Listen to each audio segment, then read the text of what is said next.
All right, thank you for staying with us. It's time for us to move on the show now. We've made a quick change. Cecilia Morogwe, the pretty Cici, is back with us on Sports Tonight. And of course, a gentleman, a perfect gentleman. This guy, Julian Ajunwa, is also with us on Sports Tonight. But there's a lot to talk about, really, on this part of the show. And let me just start with you, Julian. The biggest story today in Nigeria, domestic football story, has got to do with the expulsion of Giwa FC. Julian, I'm sure you follow the story. Just talk to us about it. What do you make of all the drama and eventually the expulsion of Giwa FC today?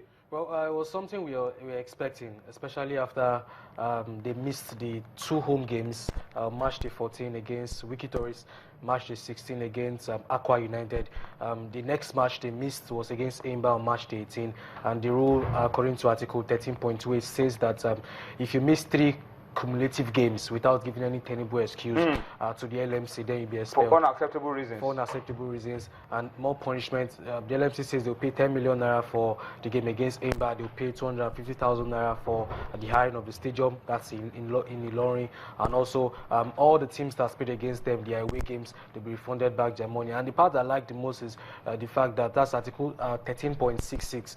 That concerns the players. You know, they say those players that have played at least 50% of the games they've played, you know, they'll be given some sort of consideration, and all of them are now free agent. They can talk to other club side who are willing to sign them on. So it's really a sad story for Giwa FC, who had a very good 2 years in the NPFL since they gained promotion from the NNL. They've always finished in the top 5, and they're already having a promising season in this current campaign. That's the 2015-2016 season, but it's so disappointing, you know, and it's the best thing the LMC can do. They'll be giving for 48 hours to respond to this or accept the decision. So in the next 48 hours, we'll hear from Giwa FC, and then we'll know if they appeal the decision. But the rules are clearly stated, and they violated, and so they have to be punished. And of course, what you're seeing on your screen are the details of the expulsion of Giwa FC on the League Management Company's website. So if you want the details and all the articles, relevant articles, we don't have enough time on the show to begin to talk about them one after the other. Just go onto the website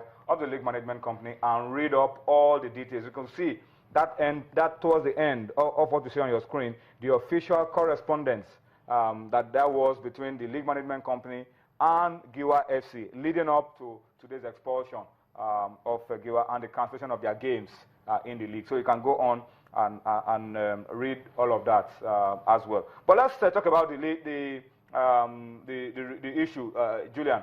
This was what happened. This was because people are asking the question, what's the point? What happened? Why were they moved out of Jos? We've talked about it so many times. It was this game against Rangers.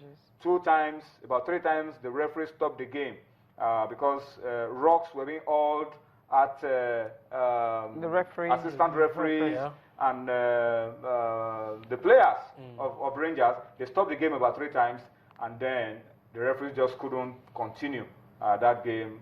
Police fired tear gas. You could see the assistant referee running onto the pitch at that point. And then, the kind of rocks that were going around there shouldn't land on the head of anyone. You know, I remember Giwa FC came to Lagos and they played against Ikorodu United. I remember that day I was at Unicon Stadium and they won by 2-1, and nothing happened. You know, we've seen Giwa FC go on away trips, get points. If they win, they draw, or they lose, and nothing happens to their players or their fans. And I don't know why this kind of things happen in our league. And I remember these latter stages of last season, Sunshine Stars were banished from Akure to play their remaining home games at the Teslim Balogun Stadium in Lagos, which they did. So I don't see any rationale behind Giwa FC not agreeing to play just 3 games. It's just 3 games in the and I think this was where the referees decided that, look, no more. No more. I mean, it was a very bad incident. You know, it was an eyesore for me, and this club side needs to try as much as possible to educate these fans. You know, we see teams in Europe lose 6-0, 7-0. You don't see their fans behave this way. You know, it's so sad. It's so sad. And you can even see teenagers and all that, all of them running everyone around. running for their life. Anything could have happened. People would have lost their lives here. This place. All right, so that's the story of what happened for those who do not know. And then, of course, after failing to show up for 2 of their home games, as you said, against Wiki and Aqua United, Enyimba, you saw the picture there. Enyimba players went to Ilorin and Giwa weren't there. they wrote a letter 4 hours to the game, asking and saying some other things that didn't really make sense, and the referees had to perform the walkover. Those are the pictures that you see of the referees having no other option than to conduct the walkover, and that was the end of Giwa. But they will appeal, I'm sure. They will appeal, and then we'll see where they will go. Just a quick one. I remember the last team that was expelled from the league was Ocean Boys. That was some years back, and since then, we've not heard anything from them. I hope the same thing doesn't happen to Giwa FC because, like I said, I've watched a couple of their games. You know, they're a decent side, very young side. You know, who are willing to give their best, side. and they finished in the top 5 in 2 years they spent in the league. So, showing that consistency and that growth, but the players just have to look elsewhere to get other clubs because they're breadwinners in their family. Okay, let's quickly run through for you the game today, the Rangers versus Atlant game, 0-0. That's what the game is. I'm sure by now the game should be over. 3 minutes added time. The last time we checked, Rangers and Atlant, the Oriental Derby today. Friday night football in Enugu, and it looks like the game has ended goalless. Okay, that's confirmation. I'm sure the game ended goalless. Rangers 0, Atlant 0. All right, for Atlant, they played a goalless draw against Plateau midweek. Now they've come to Enugu and they've picked the point. So that's a good one. Congratulations to them. Let's run through the fixtures for this weekend and just quickly see what other games. Already one game is off. MFM against Giwa is off. But Plateau will be taking on Kano Pillars. Warri Wolves against El Kanemi. Wiki against Ikorodu United. Abia Warriors against Sunshine. That's going to be a good game. Lobis against Rivers United.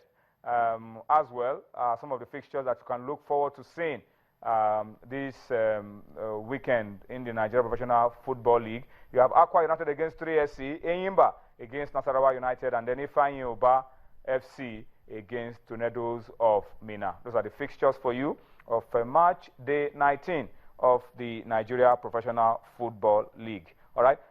Sisi, I'm going to come to you to talk about the Women's League. It's starting this weekend, really. But I'm told we have to, starting this weekend. Yeah. I hope everything is ready. Finally, yes, of course. Finally. I'll come to you about it because it looks like we have a guest on the line who is joining us all the way from Israel. Let's quickly go to Israel now. He's joining us via Skype. He's been named the best foreign player in the Israeli league. He's a Super Eagles player. John Ogu is joining us on Sports Tonight. John, congratulations on your award. It's been a fantastic season for you. And I'm tempted to ask if it is marriage that has done this to you. You got married early this season, and you have had a fantastic season. You are the best foreign player in the Israeli league. Congratulations, John. Hi, thank you. Good evening to everyone in the studio. And it's nice, to be on the show. And it feels great, to be nominated and to be voted for as the best foreigner in the league. But I just I want to thank God for everything. I think it's been God, and I just want to continue to be the best and keep working hard, to get to the top of my game. What's next in line for you, John? Best player in Israel. What's the target for the next season? What are you going to do? Are you moving on to another league, or you are staying here, or you want to consolidate? What exactly is the plan for you? To be honest with you, I get a lot of messages, from the people here in Israel, everywhere. They want me to leave the league, that I am bigger than the league. Well, the thing is, I have 2 years contract left, and for me as a player, I'm always ready for any challenges in my career. You know how football works. You have to respect the club where you are, and you have to respect your contract. But if any club wants me outside, I'm ready. I'm always open, to play elsewhere, to show the world, my talent. So for me, I'm available. I've got an agent working for me. So how much will move you, John? How much will move you? I can't wait. I pray it happens, But I love the football here. The people are passionate. Israel football is really coming up. They are really trying. They've got quality players. They've got quality stadiums, and so but football is, if you're in England, you're in Spain, and that's when you can rate yourself as a player. But for me, I'm looking forward to it. Any challenges, I'm ready. So. Well, before we allow you to go, John, let's talk about the Super Eagles of Nigeria. We are not going to the Nations Cup. I'm sure you are disappointed. You are a member of the team. I'm sure you are looking forward to coming back into the team. But what do you want us to do to make sure we are able to make it to the World Cup? The draws will be made in a month from now. Yeah. To be honest with you, you know, first of all, we need to understand that we have the players now. You know, looking at our players all over the world, you know, the quality is there. So I think we just need to, you know, talk to ourselves, and you know, we need to talk to ourselves to understand that we're a big nation, you know, a football nation, that we need to, you know, come to the national team and give our best, you know, because the quality is there. You know, when I watch the English league and I see our players are, you know, displaying their talents, you know, it feels good, you know, to know that many of them are Nigerians. You know? So I think the thing we need to do is, you know, work, you know, together and, you know, work hard and, you know, try to put our country football where we belong. I think with time, you know, we'll definitely get there. John Ogu, thank you so much for speaking to us on Sports Tonight. Congratulations once again. My special regards to your wife. She's done so well, and she has made it happen for you. And we look forward to seeing you do even better going forward. That's Super Eagles midfielder John Ogu, voted the best foreign player in the Israeli league.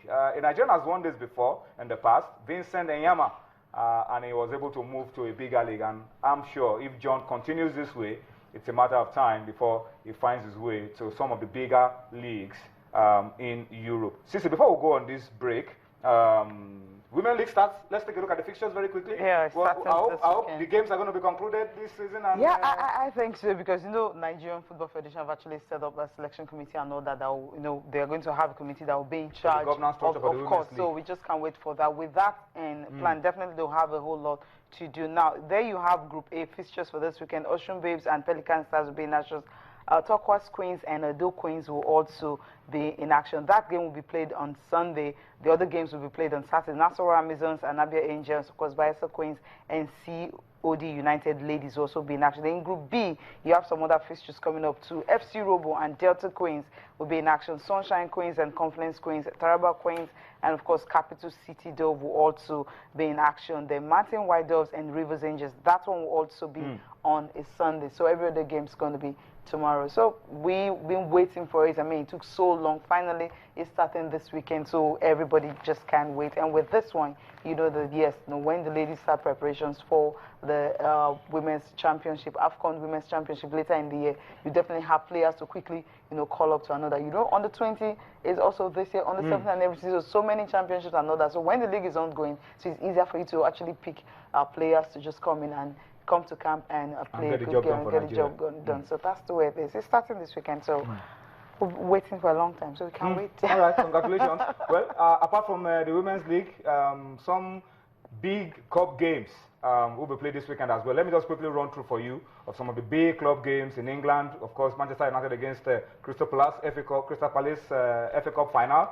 Barcelona against Sevilla, recently crowned Europa League champions. That's going to be in Spain.